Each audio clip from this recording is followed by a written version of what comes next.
To my Christian brothers and sisters, I hear often said, we don't need the Old Testament anymore. Jesus fulfilled it. But most of us don't stop to ask how he fulfilled it. Jesus didn't fulfill the law by doing away with it. He fulfilled it by submitting himself to its full weight. The law doesn't just teach righteousness, it also condemns sin.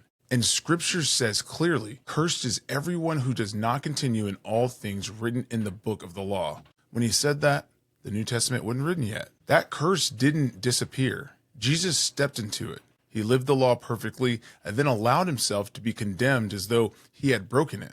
The law did not vanish at the cross. It was satisfied because its judgment fell on him. So when we say Jesus fulfilled the law, we're not saying God changed his standards. We're saying God paid the price. Now, here's where things get uncomfortable. When the Jewish people returned from exile in Persia, they were homeless, vulnerable, surrounded by pagan culture.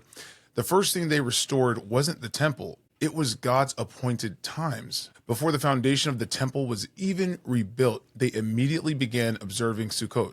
Why? Because those feasts preserved identity. They reminded them who their God was and who they were as his people. So let me ask you this. If Western Christians were removed from our land, if churches were shut down, if Bibles were restricted, what celebrations of God would we secretly hold onto to preserve our faith? Would you say Christmas, Easter, 4th of July? Falling away is never more than one generation away. And man-made traditions don't sustain faith through exile. God's instructions do. Maybe the Old Testament was never meant to be discarded. Maybe it was meant to anchor us, especially when the world tries to carry us away. The same God who gave the Torah is the same God who raised Yeshua from the dead. And he hasn't changed. If the first thought that comes to your mind when you think of the Old Testament are rules and regulations and punishment and not love, commitment, and covenant, then you're missing part of God's message. Just let that challenge you for a bit.